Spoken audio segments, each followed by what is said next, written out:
هل في حاجة اسمها إشارات من الله فعلا؟ احنا ساعات الموضوع ده بنزوده ونقول في كل حاجة في إشارة من ربنا، فبقى إيه؟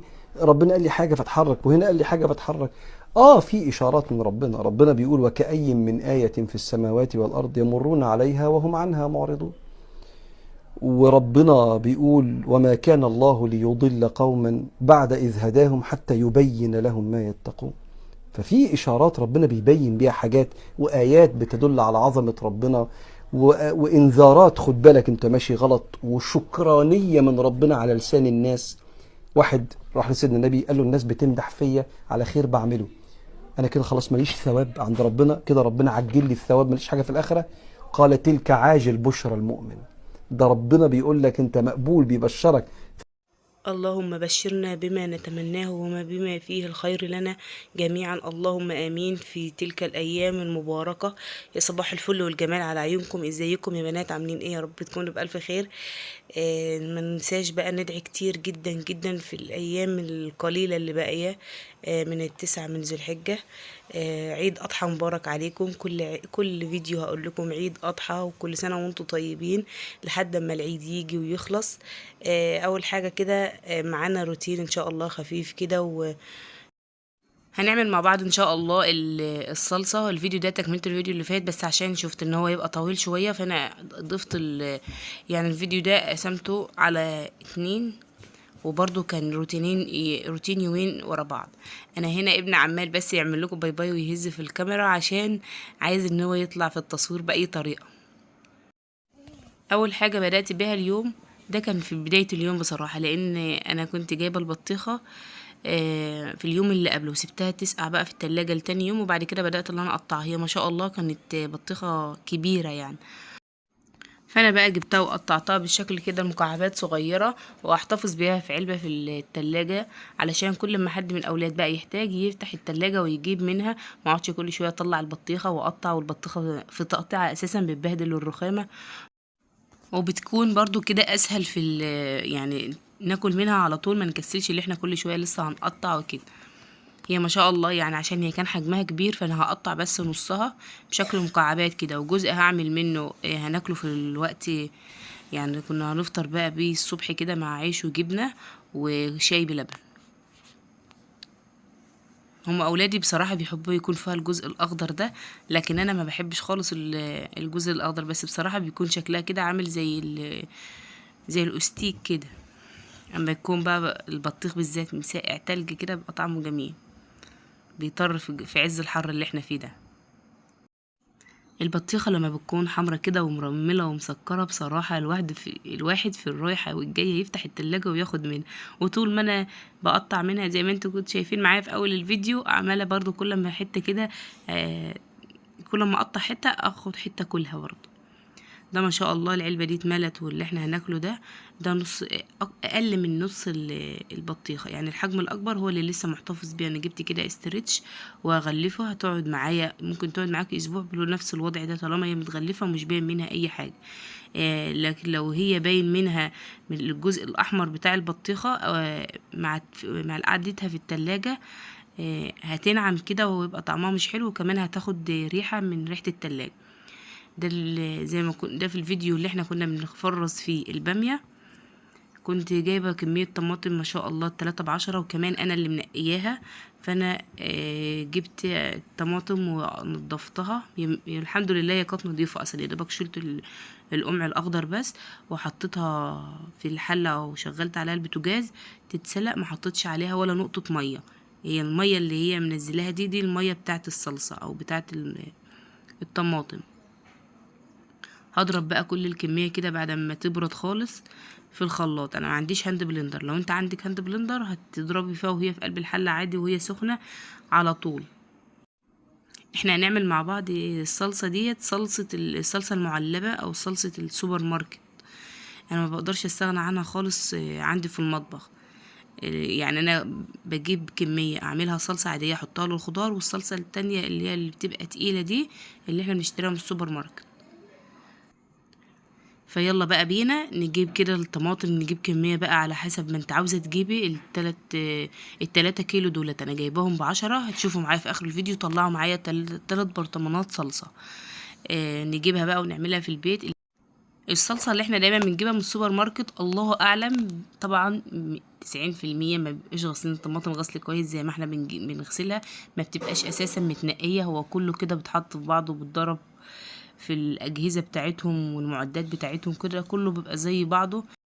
اما نجيب احنا الطماطم وننقيها احنا بمزاجنا وتكون نظيفة، وكمان نغسلها ونعملها كل حاجة فيها في البيت، بتكون مضمونة 100%، وبنأكل أولادنا أكل فعلا مفيد، وما بيبقاش فيه أي ميكروب خالص بقى، ولا نعملها بحالها ولا الكلام ده. بصراحة أي حاجة بنقدر ان احنا نعملها في البيت في التوقيت اللي احنا فيه ده، نظرا لارتفاع الأسعار ونظرا ان أساسا ما عادش فيه ضمير. الكلام مش لكل حاجه برضه، يعني في حاجات لازم ان احنا هنشتريها، بس حاجه زي الصلصه دي لازم ان احنا نعملها في البيت.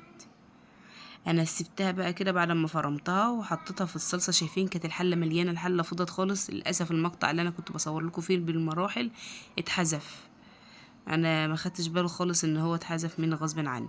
المهم هنيجي هنا بقى لما الصلصه تتسبك تماما كده، هننزل عليهم ب3 معالق كبار سكر، 3 معالق كبار ملح، 3 معالق كبار زيت، لكل كيلو معلقة ومعلقة ومعلقة، معلقة سكر، معلقة زيت، معلقة ملح. السكر بيشيل الحموضة وبيكون مادة حفظ، وبرضو الزيت بيكون مادة حفظ للصلصة. هي كده الصلصة اتسبكت، بس طبعا مش دي اللي احنا هنحتفظ بيها خالص، لسه فيها نسبة مية، احنا بنسيبها لحد ما تنشف خالص من المية، اللي هي اما تيجي تعملي المعلقه كده بين الصلصه وبعضها، الصلصه ما تقفلش على بعض، فاهمين قصدي؟ زي ما انا بعمل كده، اللي هو تجيبي المعلقه وتمشي عليها كده من بين الصلصه وبعضها، الصلصه تكون مفترقه عن بعض. انا بس مش حابه اطول معاكم في الفيديو في مقطع الصلصه ده، لكن انا عاملاها في فيديو منفصل على القناه، ممكن تشوفيها برضو. ولو انت اتمنى لو انت عاجبك القناه تاخدي لك كده لفه سريعه في الفيديوهات. هي شايفين دي الحركه اللي انا بقى اقصدها، هي كده لسه الصلصة برضو فيها نسبة مية، شايفين الكمية ما شاء الله، الحلة كانت مليانة يعني إلا جزء بسيط، كلها كل اللي قل منها ده مية، واللي بقى صلصة مركزة. هو كده بس لسه 5 دقايق وهطفي عليها وهحتفظ بيها في البرطمانات. البرطمان تكوني غسلاه كويس، وعشان تعقمي البخار اللي بيطلع من الصلصة ده تجيبيه كده وتحطي البرطمان عليها، علشان الهواء السخن يطلع جوه في البرطمان ويقتل كل البكتيريا. ده كده عملت معايا ال3 دولت، الاتنين برطمان مليانين والتاني ناقص حوالي معلقة كبيرة بس. تقدري تحتفظ بيها في التلاجة، ولو انت ما عندكيش مكان في التلاجة اقلبيها بس كده تكون نايمة على الغطا بتاعها وتسيبيها بره التلاجة. انا عشان عندي مكان في التلاجة احتفظ بيها في التلاجة، لكن لا، هي تقعد معاكي شهور بره التلاجة عادي طالما انت ما استخدمتيش البرطمان. لكن لو فتحتيه وخدت منه معلقة او حطيتي فيه المعلقة، يعني يبقى لازم تحطي عليه معلقة زيت وتحتفظي بيه في التلاجة. وبكده نكون احنا عملنا احلى صلصة مركزة في البيت. نيجي هنا بقى هنحضر ايه؟ اللحمة المعصجة. عارفين احلى حاجة في اللحمة المعصجة ايه؟ ان القليل منها بيكفي عدد افراد كتير، ودايما بتغني. بتغني يعني ممكن ان احنا نحطها في اي، يعني في اي مثلا اكلة، زي وليكن شوية كوسة بالبشاميل او كوسة بالصلصة عادي، بتبقى حلوة جدا. شوية مسقعة باللحمة المفرومة، ممكن نعمل بقى صينية بيتزا، ممكن نعمل بقى صينية مكرونة بشاميل زي ما هنعمل النهاردة في الفيديو مع بعض كده. هي داخلة في أكلات كتير، وأكلات دي كلها بتكون خفيفة مناسبة للحر، وبرضه بتكون اقتصادية موفرة. اللحمة المفرومة بترمي كمية، دايما تضاعفي كميتها بكمية البصل. أنا هنا عاملة نص كيلو من اللحمة، عصقت يعني لوحتها كده وشمعت في معلقة من الزيت، بعد كده هنزل عليها بكمية محترمة كده من البصل. دايما بحب انزل باللحمة الاول وبعد كده انزل عليها بالبصل. البصل مفروم بس مش فرم ناعم، لا هو خشن شوية. انا هعمل معاكم بالنص كيلو اللحمة ده هنعمل صينية مكرونة، والباقي هنفرزه في الفريزر. انا هفرزه في الفريزر لان هحتاجه بقى بعد كده زي ما قلت لكم في اي، يعني اي اكله. زي ما قلت لكم مكرونه بالصلصه، الحمر، يعني مكرونه اللي هي طواجن المكرونه بتاعه المطاعم، الكوسه، الفطير الشرقي. على فكره الفطير اللي احنا عملناه في الفيديو اللي فات او الفيديو اللي قبل كده، تقدري لو انت عندك ممكن كبشتين، يعني قد معلقتين كبار كده من اللحمه المفرومه، وعملت بها فطيره، هتكفي وتوفي معاكي جدا، وكل افراد الاسره هياكلوا لحمه. وحتى لو لو الكميه قليله بس بتدي طعم حلو. يعني لو انت اما بتحطي على وليكن ربع كيلو من اللحمه المفرومه، هتحط عليهم بصلتين كبار وفلفل، وزي ما انتم شايفين انا بحط كمان توم في اللحمه المفرومه. هتديكي كميه وما شاء الله تكفي عدد اسره 6 اشخاص. الربع كيلو بس لحمه مفرومه بيكفي ما شاء الله. يعني اما بتعصجيه بيبقى ما شاء الله بيرمي كميه كبيره. انا هنا بحط توم، انا بحب طعم جدا التوم في اللحمه المفرومه، بس حطيته في الاخر هو والفلفل لما اللحمه قربت تستوى، علشان ما يعني يبقى فيه لسه كده قرمشه بسيطه من الفلفل. انا ما حطيتش اكتر من ال11 بهار، حطيت الباكو بحاله كده، ما حطيتش اكتر منه، والملح والفلفل الاسود بس، ذره من الملح، من الفلفل الاسود، رشه من الفلفل الاسود، وحوالي معلقه صغيره من الملح. وما شاء الله يعني اللحمه البلدي دي اساسا ما بتبقاش محتاجه بهارات كتير، لان هي بيبقى ذات نفسها ريحتها حلوه، ما تبقاش عايزه تتطعم، مش زي الفراخ دايما احنا بنحط لها بهارات كتير. اما بنكون مثلا بنعمل شاورما، بنعمل شيش طاووق، الكلام ده احنا بنطعم الفراخ كتير، لكن اللحمه وخصوصا لما بتكون بلدي ما بتحتاجش بهارات كتير. والبهارات اللي هي ال11 بهار دي اساسا كل حاجه فيها، كل البهارات اللي احنا محتاجينها بتبقى موجوده فيها وبنسب معقوله، وبتدي برضو تيست حلو كده للحم. انا هنا سايبه بقى اللحمه تتعصج، وهبدا اللي انا اعمل المكرونه. انا ما عملتش المكرونه بشاميل دي باللحمه المفرومه من زمان جدا، دايما بعملها بالفراخ، وانا بحبها بالفراخ اكتر من باللحمه، لان بقيت بحبها اكتر بالفراخ. بس انا حابه ان انا اعملها المره دي معاكم باللحمه، لان ما عملناهاش من زمان جدا. انا هنا زودت اللحمه معلقتين كده من الصلصه اللي احنا عاملينها، بتدي للحمه لون محمر كده، وبيكون طعمها حلو، وبتدي لها شكل جميل كمان.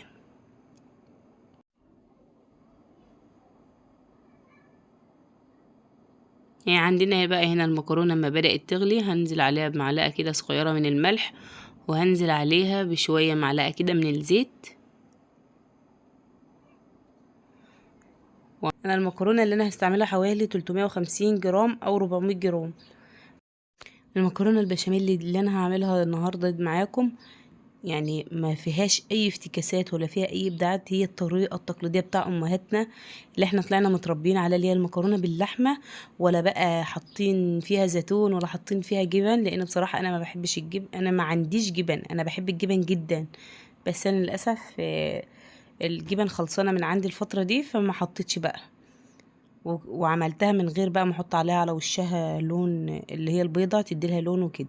بس اللي انا استبدلت الدقيق والسمنه، استبدلته بالبشاميل ده، بحط الكيلو من اللبن او اللتر اللبن عليه الباكو ده، بيطلعوا معايا يعني قوامها جميل، وطعم الجبنه بيبقى فيها حلو قوي. ده بشاميل بالجبنه، طعم الجبنه بصراحه بيكون باين فيه، انا جربته قبل كده كذا مره، فعشان كده بقيت بستبدله خالص، واستبعد السمنه والدقيق. السمنه زي ما احنا عارفين احنا بنعمل لتر لبن، على الكميه اللي انا بعملها اللتر لبن عليه 4 معالق سمنه او زبده او ميكس بين الاتنين، و4 معالق دقيق. هنا احنا بنقلب البشاميل كده، ما بنشيلش ايدنا منه لحد ما يبدا يغلي ويتجانس كله مع بعضه، وبيدينا السمك اللي احنا هنشوفه دلوقتي مع بعض. حوالي ما بياخدش بعض بالظبط على البوتاجاز حوالي 5 دقايق. بالمناسبه يا بنات احنا حطيت البشاميل عليه على اللبن، وهو اللبن كان ساقع عادي ما كانش سخن. حتى لو انت حطيتيه سخن قلبي فيه كويس، لو اللبن عندك سخن انت لسه شارياه او مسخناه وكده وعايزه تحط البشاميل عليه، قلبي البشاميل عليه بس ما ترفعوش على النار الا بعد ما التكتلات دي كلها خلص تتشال. انا هنا بس بحاول اوريكم السمك بتاع البشاميل، هو انا حاساه ان هو قوامه مناسب جدا، بس لسه دقيقه كده، فسيبته يغلي كمان دقيقه وخلاص استكفيت بكده. هبدأ بقى هنا نزود الملح هو مش محتاج اي بهارات، هو كل حاجته فيه. جبت هنا بقى البايركس بتاعي، هنحط كده معلقة من البشاميل في الأرضية. القوام بتاعه ما هوش تقيل وما هوش خفيف، قوامه مظبوط جدا. لو انت عايزه القوام يكون خفيف، بدل ما تحطي اربع كوبايات من اللبن حطي 5.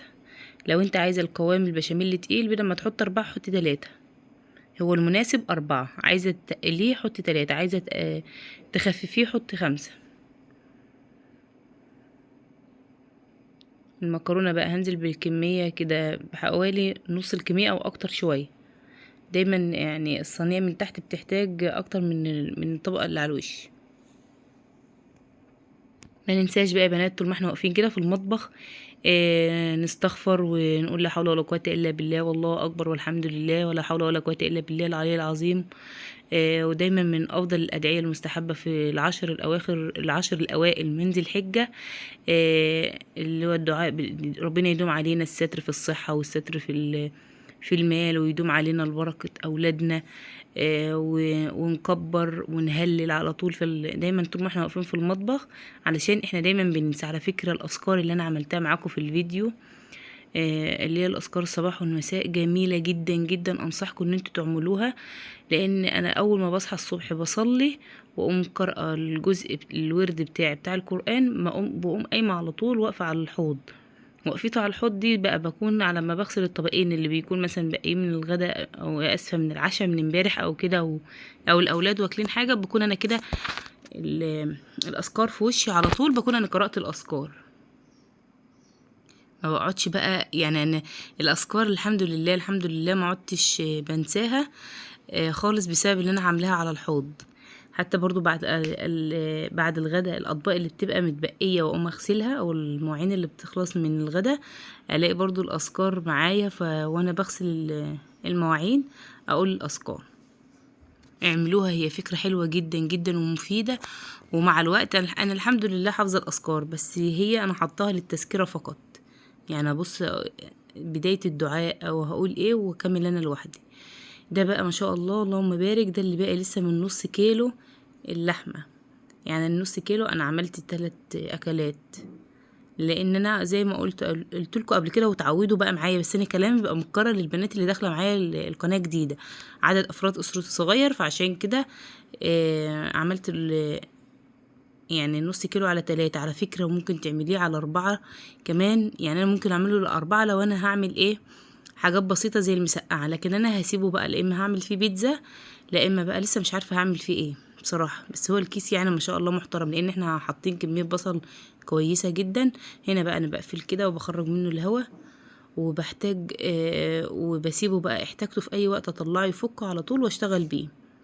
على فكرة يعني كون ان اللحمة تكون جاهزة في الفريزر، اولا مش بتغير طعم، وثانيا بتسهل عليكي ومتخليكيش تاخدي وقت كتير في المطبخ. يعني اللي كان يعصج ربع كيلو لحمة عصج نص، وعملت اكلتين وما شاء الله بألف هنا. ده كده شكل المكرونة، ما حطيتلهاش اي حاجة على الوش، هي واخدة لون محمر كده، بس هو باين في الفلاش ان هو مغمق شوية. لكن هو ده اللون البشاميل، ما حطيتش بيضه، ما حطيتش اي حاجه. بقول لكم صينيه مكرونه بشاميل يعني بتاع امهاتنا زمان بالظبط، ما فيهاش اي افتكاسات من افتكاساتنا اللي احنا بنخترعها اليومين دول. بس برضو الافتكاسات في حاجات بتبقى كويسه وفي حاجات لا، بس انا بحب الافتكاسات دي، بحب جو الجبن والحاجات دي جدا. بس عشان في التوقيت ده زي ما قلت لكم مش كانش عندي جبنه. عايزه بقى عايزه المكرونه تطلع معاكي قطع كده، سيبها تبرد، سيبها تبرد، ما تستعجليش عليها. عايزاها جوسي بقى كده والبشاميل اللي يبقى ماسك فيها، لا اول ما تطلع من الفرن على طول قطعيها. هي مش هتطلع متقطعه معاكي، هتطلع اصلا كلها سايبه على بعضها كده. لكن هي عندي كانت دفت كده، حتى انا بمسك البايركس بايدي هو دافي لسه شويه، عشان كده هي طلعت المكرونه قطع معايا. كنا بقى الاول متعودين، ماما دايما كانت معودانا بصراحه المكرونه بشاميل اللي جنبها صينيه جلاش باللحم. دلوقتي ما عادش ينفع الكلام ده خالص، كده يبقى اسمه فوضى وتبذير بصراحه. مكرونه يعني مكرونه بس، هي ذات نفسها تكفي وتوفي يعني. بعدها بقى كده بالليل اخر اليوم عملنا ايه، جبت التحليه اللي انا كنت عاملاها معاكم الفيديو اللي قبل كده، اللي هو الايس كريم اللي انا كنت شارياه معاكم الفيديو اللي قبل كده، وعاملينه مع بعض، بس ما كنتش صورته لان ما كنتش لسه استخدمته، يعني هو كان قاعد يوم او يومين في التلاجة في الفريزر. شايفين انا لسه مطلعاه من الفريزر، بس الجو عشان حر مش مستحمل بصراحة، الجو حر، وانا عندي في المطبخ عندي الجو حر بزيادة كمان. الحمد لله طعمه طلع كويس وعجب الاولاد، وكمان الفراولة اللي انا عملتها عجبتهم جدا. هما بقى واقفين جنبي، يلا يا ماما احنا عايزين، ماسكين كل واحد فيهم ازازة الصوص، وعايزين هما اللي يحطوا الازاز من الازازة بتاعة الصوص على الايس كريم، حتى لو عاملة البولة لنفسي على اساس هصب الله، وهما مش عاطين له فرصة، هما عايزين ان هما اللي يعملوا. هتلاحظوا دلوقتي ان هما كل واحد فيهم بيمد ايده عشان يحط الصوص اللي هو عايزه، صوص كراميل، صوص اللي هو الفراولة. شايفين خديجة بتعمل ايه؟ الصوص اللي وقع بتاكله. انا لو سبت لها ازازة الصوص الفراولة دي مش هلاقيها في دقيقتين، مش هلاقيها، عشان كده دايما بخبيها منها. الصوصات دي بصراحة بتكون يعني الواحدة بإزازة ب20 جنيه، بس بتقعد معاك فترة طويلة، وبتزين الحاجة، بتدي الأولاد الحاجة نفسها زي اللي جاي من بره بالظبط. الآيس كريم طلع طعمه خرافة. مع السلامة.